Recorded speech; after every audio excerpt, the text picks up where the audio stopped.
मैनपुरी राष्ट्रीय शोषित समाज पार्टी के प्रत्याशी भूपेंद्र कुमार धनगर व पार्टी के पदाधिकारियों से की खास मुलाकात। नमस्कार, आप देख रहे हैं DKR न्यूज़ और मैं हूं आपके साथ देवेंद्र कुमार। जैसा कि आपको पता है, मैनपुरी लोकसभा उपचुनाव की प्रक्रिया शुरू है और नेताजी की मौत के बाद लोकसभा उपचुनाव मैनपुरी में हो रहा है। ऐसे में कई पार्टियां मैदान में हैं। अगर हम सपा की बात करें तो पूर्व मुख्यमंत्री अखिलेश यादव की पत्नी डिम्पल यादव मैदान में है, तो वही भाजपा प्रत्याशी रघुराज सिंह साक्य भी मैदान में हैं। हम अभी मौजूद हैं इस टाइम राष्ट्रीय शोषित समाज पार्टी के जो प्रत्याशी हैं भूपेंद्र कुमार धनगर। हम बात करेंगे किस तरीके का माहौल है और यहाँ किस तरीके से इस चुनाव को देखते हैं। सर, क्या नाम है आपका? मेरा नाम सुरेश चंद्र बघेल है। मैं मथुरा वृंदावन का रहने वाला हूँ और कहा जाए जब सन 1990 में माननीय नेताजी मुलायम सिंह यादव जी ने एक घोषणा की थी कि विवादित ढांचे को तोड़ने का जब आंदोलन चल रहा था तो कि वहाँ परिंदा पर नहीं मारेगा, और मुझे जो है विवादित ढांचे को गिराने के प्रयास में 28 डायनामाइट सहित गिरफ्तारी का मेरे ऊपर आरोप लगा, जिसमें मेरे ऊपर राष्ट्र टाडा जैसे मुकदमे लगाए। 18 साल मुकदमा चला, जिसमें मुझको 5 साल की सज़ा, 4000 रुपये जुर्माना। अभी मैं हाई कोर्ट से अपील पर बाहर हूँ। और तो अभी नेताजी के निधन के बाद सीट खाली हुई है, तो वो हमने उनको कभी अपना प्रतिनिधि माना था, अब ये नहीं है। इस बात का बहुत दुख है और उनके प्रति हमारी सहानुभूति है, क्योंकि आदमी के शरीर पूरा करने के बाद सब कुछ समाप्त हो जाता है। अच्छा, राष्ट्रीय शोषित समाज पार्टी अगर बात करते हैं मैनपुरी की, तो किस तरीके से जीत दर्ज कर पाएंगे मैनपुरी में? ऐसा है, राष्ट्रीय शोषित समाज पार्टी की मेन टक्कर समाजवादी पार्टी से होगी, क्योंकि भारतीय जनता पार्टी को खुद का कोई उम्मीदवार नहीं मिला है। जो उम्मीदवार हैं रघुराज सिंह साक्य, वो कभी जो है समाजवादी पार्टी के उम्मीदवार रहे हैं और समाजवादी पार्टी से जीते भी हैं, विधायक भी बने और मतलब नेता बने, तो वो समाजवादी पार्टी के ही उम्मीदवार हैं। यदि भाजपा के पास उनका कोई उम्मीदवार होता तो राजनाथ सिंह के लड़के चुनाव लड़ रहे होते, या कोई भारतीय जनता पार्टी का सक्रिय चेहरा होता, लालजी टंडन, कलराज मिश्र, इन सब के कोई जो है परजन चुनाव में होते मैदान में। तो ऐसा लगता है कि हमें लगता है कि भाजपा के पास उसका कोई कैंडिडेट है ही नहीं है, और उन्होंने जो है तोड़ करके सामूहिक तौर पर समाजवादी पार्टी के कैंडिडेट को उम्मीदवार बनाया है। और भी हमारे लोग साथ में हैं, उनसे ही बात करते हैं। दादा, क्या नाम है आपका? आचार्य भोजराज सिंह धनगर। अच्छा, ये जो लोकसभा उपचुनाव हो रहा है मैनपुरी में, किस तरीके से चुनाव को देखते हैं? लोकसभा का जो चुनाव हो रहा है, ये तो संविधान विरोधी और संविधान समर्थक के बीच में होगा। भाजपा क्योंकि संविधान विरोधी है, यहाँ पर आवाम ये समझ चुकी है, इनकी छल प्रपंच, झूठ, मक्कारी, छल फरेब सब वो समझ चुकी है। तो मैं समझता हूँ यहाँ भाजपा तो गेम से बाहर ही है, क्योंकि उसके पास कोई अपना प्रत्याशी नहीं था, अपना कोई कार्यकर्ता भी नहीं था। उसने तो उधार का कार्यकर्ता लेकर के तब उसको कैंडिडेट बनाया है। यहाँ पर चुनाव सपा और राष्ट्रीय शोषित समाज पार्टी के बीच में होगा। नहीं, आपने बोला है कि भाजपा के पास कोई सहारा नहीं है, कोई प्रत्याशी नहीं था, इसलिए रघुराज सिंह साक्य को उतारा है, लेकिन सत्ता में उनकी सरकार है।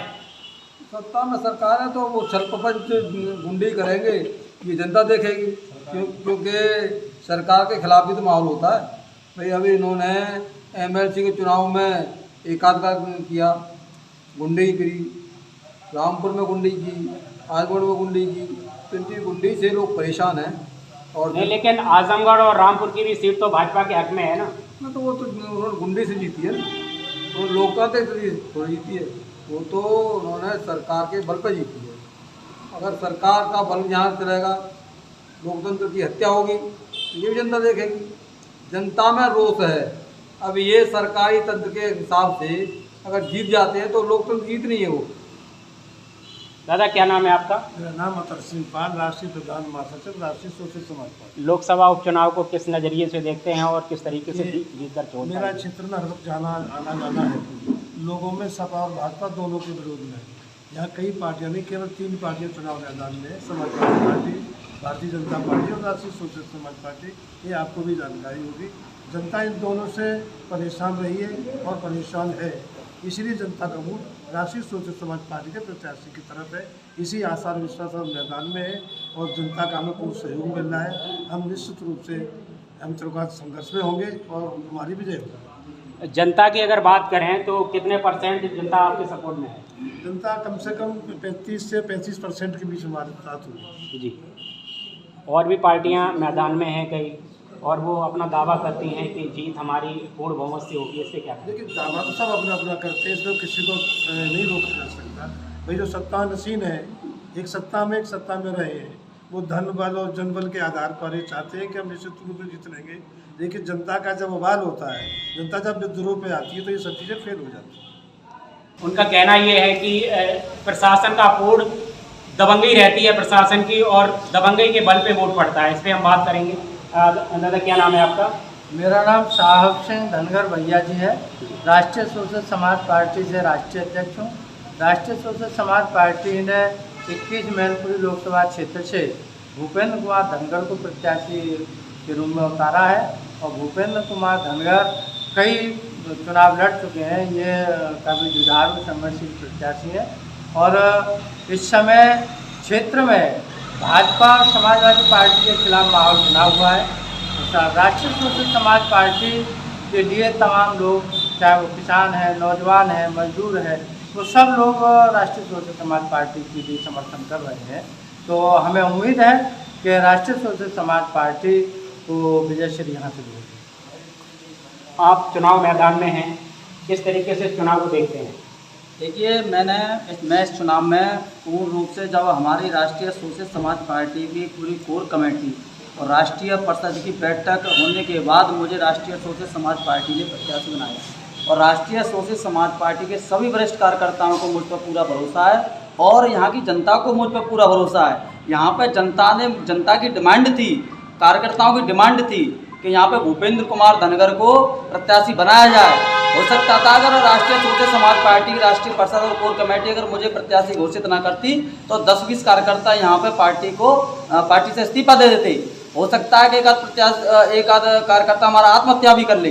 तो मैं कार्यकर्ताओं की डिमांड पर, कार्यकर्ताओं की मांग पर मैं यहाँ प्रत्याशी बना हूँ, और मुझे पूरी आशा है, पूरा विश्वास है कि मैं राष्ट्रीय सोशलिस्ट समाज पार्टी से 8 तारीख को जीत का प्रमाण पत्र लेके जाऊंगा। आप चिंता ना करें, तो दिक्कत अगर इन्होंने बेईमानी की, ये बात अलग हो सकती है। बेईमानी में तो ये पूरे माहिर हैं, भारतीय जनता पार्टी के लोग पूरे मास्टरमाइंड है बेईमानी में, तो इन्हें बेईमानी से इनको कोई नहीं जीत सकता है। लेकिन अगर ईमानदारी के साथ चुनाव हो तो भूपेंद्र कुमार धनगर की जीत होगी। लेकिन हम ऐसा भी नहीं है कि हम इनकी गुंडाई चलने देंगे, गुंडाई इनकी बिल्कुल नहीं चलेगी। हमारे साथ शोषित उपेक्षित वंचित समाज की पूरी आवाम हमारे पीछे खड़ी हुई है, और राष्ट्रीय सोशलिस्ट समाज पार्टी के प्रत्याशी 101% जीत होगी। जीत दर्ज कराने में, भाजपा की जीत दर्ज कराने में समाजवादियों का ये कहना है कि प्रशासन भरपूर प्रयास करता है और वोट के लिए दबाव बनाता है। इस पर क्या कहेंगे? प्रशासन नहीं, यहाँ की CBI, ED सब इस समय भारतीय जनता पार्टी के इशारे पर काम कर रहे हैं। देखिए, मैं मान सकता हूँ कि जो